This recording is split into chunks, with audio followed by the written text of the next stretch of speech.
कठोर परिश्रम और सच्ची लगन से जीवन में किसी भी मनचाहे मुकाम को हासिल किया जा सकता है। कहा जाता है कि कठिन परिश्रम वह चाबी है जो किस्मत का द्वार खोल देती है। इसलिए सच्चे लगन, धैर्य और मेहनत के बल पर ही सफलता संभव है। अब बात यहां यह आती है कि हम अक्सर इस दुनिया में क्यों असफल हो जाते हैं, क्यों हम अपने गोल तक नहीं पहुंच पाते हैं। इसका सबसे बड़ा कारण है हमारी हिम्मत का ना होना और हमारे सच्चे इरादे का ना होना। और किसी वजह से अगर हमारी हिम्मत भी होती है, सच्ची इरादा भी होती है, तो हमारे अंदर नकारात्मकता का प्रवेश होना। अगर हमारे भीतर नकारात्मकता आएगी तो ज्यादातर समय में अच्छी मेहनत करने के बावजूद भी हम अपने कामों में सफल नहीं हो पाते हैं। इसलिए अगर मेहनत के साथ साथ आप दृढ़ संकल्प रखेंगे तो आपका दृढ़ संकल्प इन नकारात्मक विचारों को आने से हमेशा रोकेगी। इसलिए मेहनत के साथ साथ दृढ़ संकल्प का होना भी बहुत ही आवश्यक है। आइए जानते हैं कि भगवान गौतम बुद्ध हमारे जीवन में सच्ची मेहनत को लेकर किस तरह समझाए हैं। पूरी समझने के लिए इस कहानी में अंत तक जरूर बने रहें। एक दिन गौतम बुद्ध अपने शिष्यों के साथ भ्रमण कर रहे थे।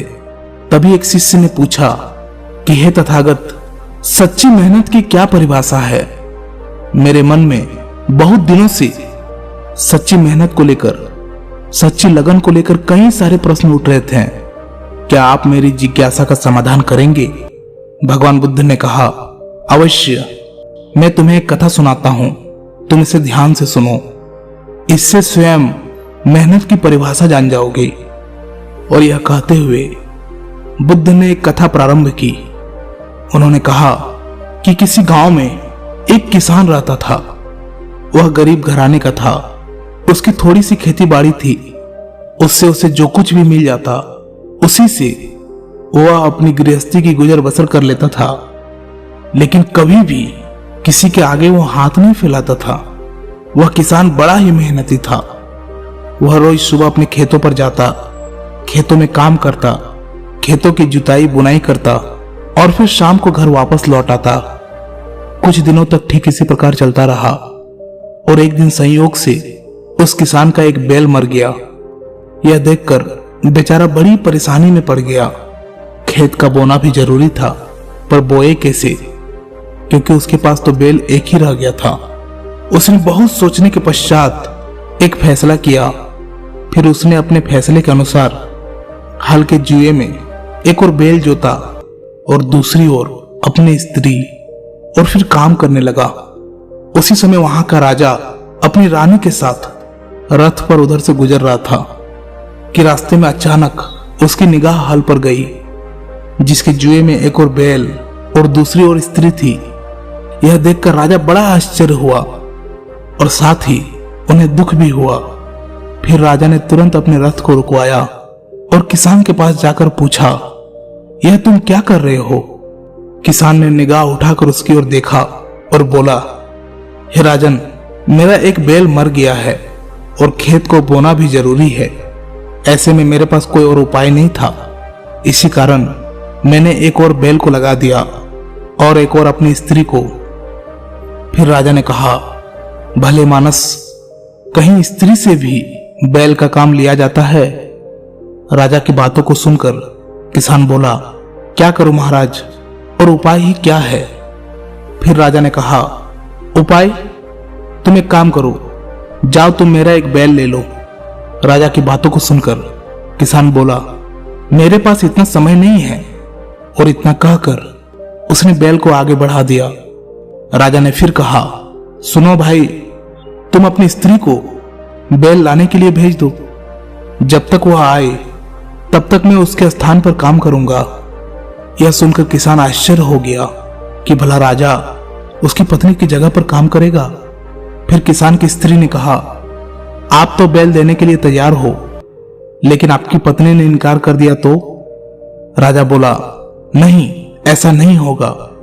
राजा की ये बातों को सुनकर किसान राजी हो गया और उसकी स्त्री राजा के यहां बैल लेने के लिए चली गई और राजा ने हल का जुआ अपने कंधे पर रख लिया। किसान की स्त्री ने जब रानी के पास जाकर राजा की बात कही तो वह बोली, बहना, एक बैल से कैसे काम चलेगा? तुम्हारा बैल कमजोर है, हमारा बैल मजबूत है, दोनों साथ काम नहीं कर सकेंगे। तुम एक काम करो, तुम हमारे दोनों बैलों को ले जाओ। रानी की ये बात सुनकर स्त्री बड़ी लज्जित हुई। उसे तो डर था कि कहीं वह एक बैल भी देने से इनकार न कर दे। वहीं एक छोड़ दोनों को देने के लिए रानी तैयार थी। स्त्री बैल लेकर आई और खुशी खुशी पूरे खेत की बुआई हो गई। कुछ ही दिनों के बाद अच्छी फसल होगी। किसान ने देखा तो उसे अपनी आंखों पर विश्वास नहीं हुआ। सारे खेत में इतना अनाज पैदा हुआ, लेकिन जितनी जमीन में राजा ने हल चलाया था और उसका पसीना गिरा था, उतनी जमीन में मोती उगे थे। यह सारी करामत सच्ची मेहनत की थी, सच्ची लगन की थी। जहां राजा जनता की सेवा में अपना पसीना बहाता है, वहां ऐसा ही फल मिलता है। फिर भगवान बुद्ध अपनी कथा समाप्त करते हुए बोले, कहो शिष्य, क्या अब भी तुम्हारी जिज्ञासा शांत नहीं हुई? शिष्य ने कहा, अवश्य प्रभु, मैं समझ गया कि सच्ची मेहनत की परिभाषा क्या है। और यहीं पर कहानी समाप्त करते हुए भगवान बुद्ध और उनके शिष्य रास्ते में आगे बढ़ने लगे।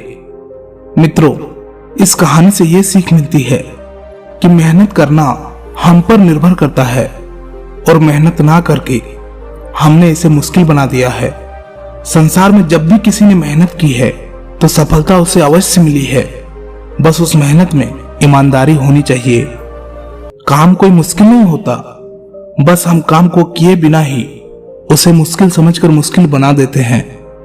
कभी कभी ऐसा होता है कि हम मेहनत तो करना चाहते हैं, लेकिन हमारे भीतर नकारात्मक सोच हावी हो जाती है कि हम मेहनत करेंगे तो फल मिलेगा या नहीं, हम सफल हो पाएंगे या नहीं। ये दुविधाएं हमारे मन के भीतर आ जाती है और हम मेहनत करने से चूक जाते हैं।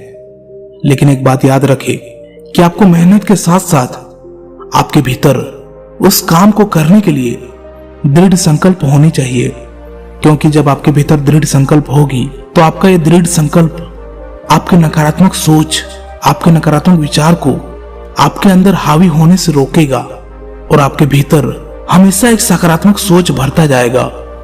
इसलिए मेहनत के साथ जब दृढ़ संकल्प होगा तो उसे हम सच्ची मेहनत कह सकते हैं, सच्ची लगन कह सकते हैं। आपके जीवन का सार आपके मायने में क्या है, उससे मेहनत का उद्देश्य निर्धारित होता है। सच्ची मेहनत ही सफलता की सबसे मुख्य कुंजी है, सबसे मुख्य आधार है। यदि आप मेहनत नहीं करते हैं तो आप सफलता को कैसे हासिल कर पाएंगे? लेकिन यदि आप सच्ची लगन से मेहनत करते हैं तो आप सफल जरूर होंगे। भगवान बुद्ध ने कहा है कि परिश्रम करते समय धैर्य जरूर बनाए रखें। कई बार लोग मेहनत तो करते हैं लेकिन धैर्य नहीं रखते। ऐसे में उन्हें सफलता हासिल करने में काफी मुश्किल होता है। इसलिए अपने जीवन में अच्छे कर्म करें, मेहनत करें, फिर आप देखेंगे कि सफलता किसी न किसी रूप में आपके पास जरूर आएगी, जिस प्रकार उस किसान के साथ हुआ। मित्रों, आप इस बारे में क्या सोचते हैं? आपके क्या विचार है? आपकी क्या भावनाएं हैं? एक कमेंट के माध्यम से जरूर बताइएगा। क्या पता आपके एक कमेंट करने से किसी का जीवन बदल जाए। धन्यवाद।